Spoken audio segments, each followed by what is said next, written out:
Thank you, Christine, for the introduction. I'm Giorgia. It is such a pleasure to be here, and also a little bit hard after Frank's fantastic talk, but let's see what I can do. So today, I'm going to talk about data. How original, right? But I will not talk about technology. I'll definitely not talk about big data. I will talk about human touch in data, handcrafted and even imperfect data instead, serendipity and data, and definitely about small data. And as a matter of fact, I will also talk about postcards, data postcards, but later. In my day job, I work as a professional in the data world. I design charts, data visualization, and interfaces that let people access data in a visual way. And I run a design firm, Accurate, that I co-founded 5 years ago. We are a team of designers, data analysts, and software developers, and we work across different industries, designing and developing different kinds of data-driven digital products for businesses and communication purposes.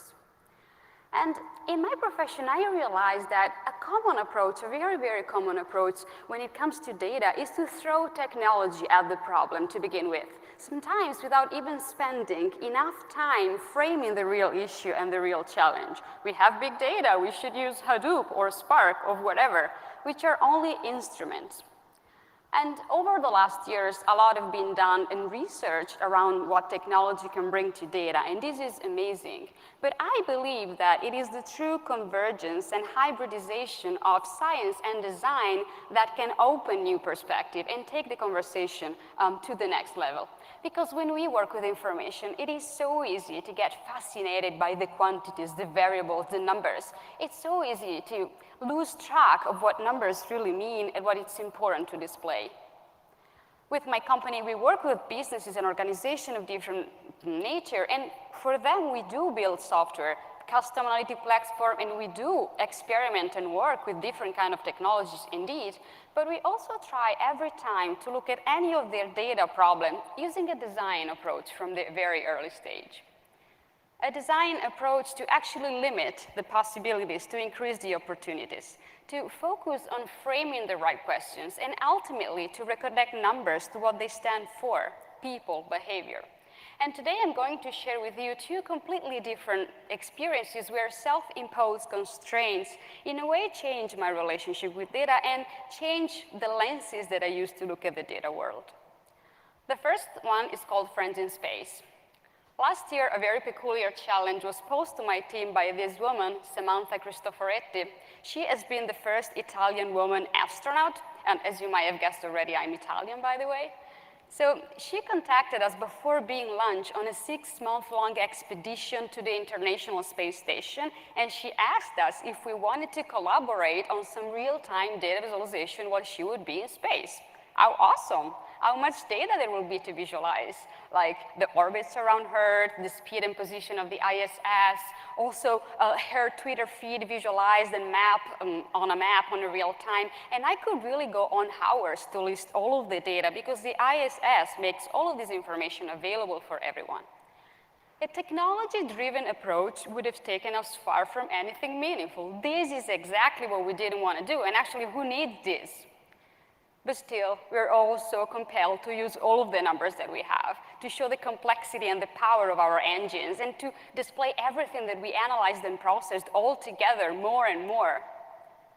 Well, but in the end, what we wanted to achieve was a way to make feel her present, a way to remind people back here on Earth that orbiting around Earth up there was a human being trying to find a way to talk to them.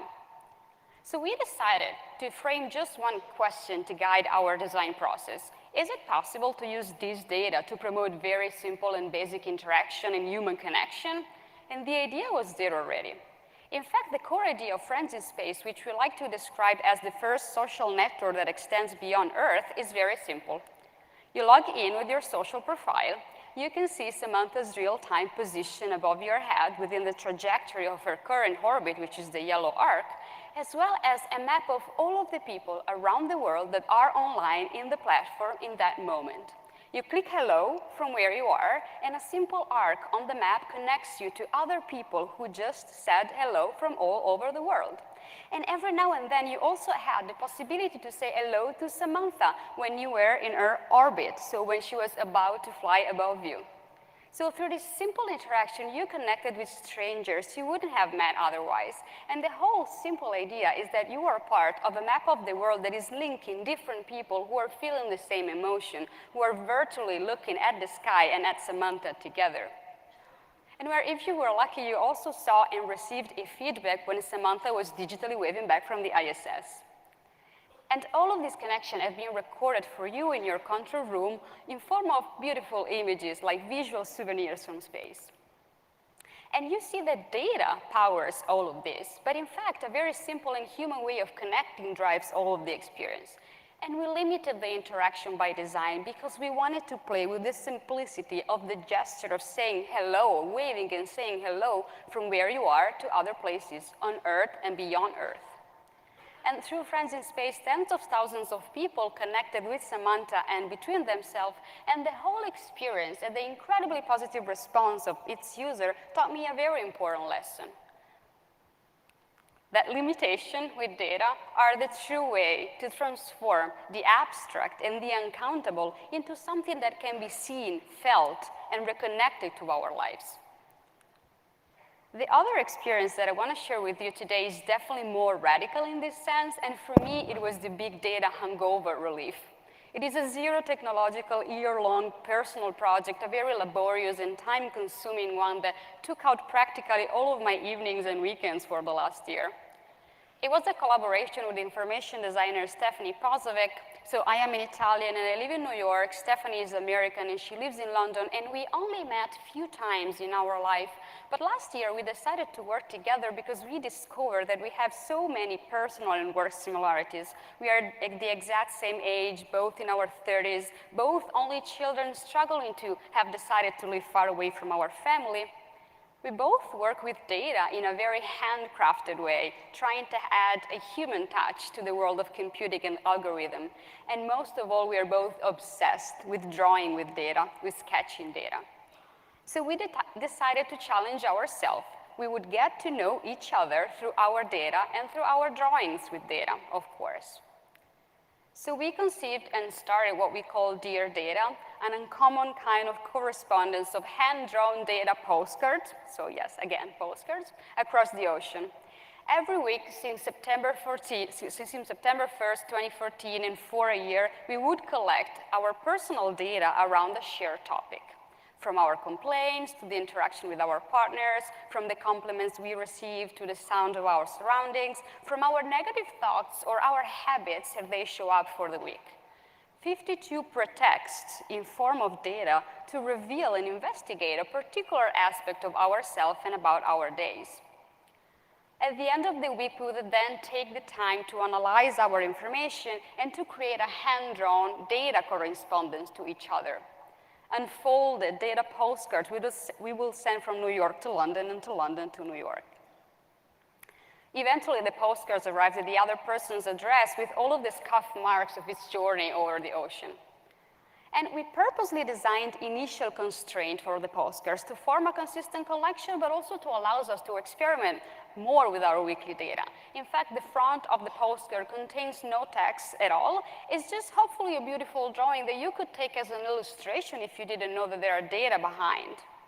And the back of the postcard contains the address of the other person, of course, the title of the weekend of the project, and the legend, how to interpret our drawings. And we didn't send each other any digital scan of our postcard, so we both have been eagerly waiting to get the data weekly portrait of the other person in the mailbox for a year. Also, rediscovering the pleasure of checking the postbox as you get home, as Frank knows better, of course. It has been a type of slow data, small data, and incredibly analog data transmission.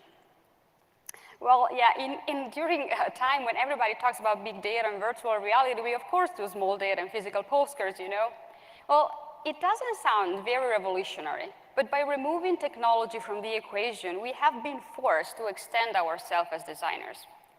On the one hand, we have been each forced to invent 52 different visual languages because hand-drawing data leads you to design that are incredibly customized and tailored to the data that you're working with. But removing computer from the equation also triggered us to find different ways to look at data as excuses to tell something about ourselves. In fact, as we gathered our weekly data, our process was definitely more labor-intensive than just deriving standard metric from technological devices. We conceived Dear Data from the beginning as a personal documentary more than a quantified self-project. In fact, we here didn't only quantify number. We've been adding anecdotals and qualitative details in form of data to our data collection. For example, the very first week of Dear Data, we chose a pretty cold and impersonal topic. How many times do we check the time in a week? And so here is the front of my postcards, and you can see that every little symbol represents all of the times that I check the time, order per days and per hour chronologically. Nothing really complicated here. But you also see that I added anecdotal details about those moments. In fact, the different instances of my symbols indicate why I was checking the time. What was I doing? Was I bored? Was I hungry? Was I late? Did I check it on purpose or just casually glance at the clock? And this is the key part, giving Stephanie an idea of my days through the pretext of my data collection, something that is not possible if we don't actually actively add meaning to our tracking. But we can find data even in our minds and in the words we use, for example, and not only in our activities, which is even more compelling if the goal is telling you something about yourself through your data. At week 7, we tracked our complaints, and I composed these musical complaint cards, borrowing a very literal visual inspiration from the music notation system to show the repetitiveness of my complaints of different types over time, and their pitch, their loudness, through the positioning of my complaint notes over the line of each score. Did I truly need to complain? Explaining in my legend to Stephanie how to interpret my protest and being very honest about how grumpy I've been in the true spirit of sharing. But we also figured that we can find data even beyond the daily tracking and, for example, make a survey of what we own. Walk into our closets with the eyes of the data collector and looking for data in the way we categorize and classify our garments. Or we can try to use data to become better human beings, at least for a week, and perform acts to then be able to report them. Like this week where we purposely smile to strangers and track their reaction, if they smile back or if they pretended they didn't notice our smile. So I'm not going to show you all of 104 postcards. You can find them online if you're interested, and a book is going to be published in the fall as well. But what I wanted to say is that over a year, Stephanie and I shared everything about ourselves through the excuses of our data. We truly became friends through our data. And more importantly, we both started to look at data, even in our professions, through different lenses. So I'm not suggesting you to start drawing your data or to find a temple across the ocean. Or actually, if you want to do it, now we have an open section on our website where you can find a data temple, and it's already full of individuals and teachers with their students who are participating from all over the world. But anyway, it is of course not imaginable that we all hand-draw data in our job. But experimentations of this kind, where we radically limit ourselves, where we drastically limit our tools and our possibility, can teach us a lot about the perspective that we look at any kind of data from. Because by shifting away the focus from the technology, you can get closer to real meaning. If you think about it, even when we work with big data, the whole point is making it more meaningful, more contextual. It's all about making it smaller, smarter, understandable. So for sure, data is not only a matter of technology. It's mostly a matter of how we collect, process, and relate with information. It's a matter of how we design the way we look at data. And this is why I would say we should try to shift from this data-driven design, which is pretty common to hear, but somehow implies that numbers should dictate how we approach a design problem, and that design should fit within precise boundaries that are defined by data. To something that looks more like this, design-driven data, which means we should design the ways we approach, handle, use, analyze, and talk about data, keeping always in mind that we have to translate our numbers into human terms.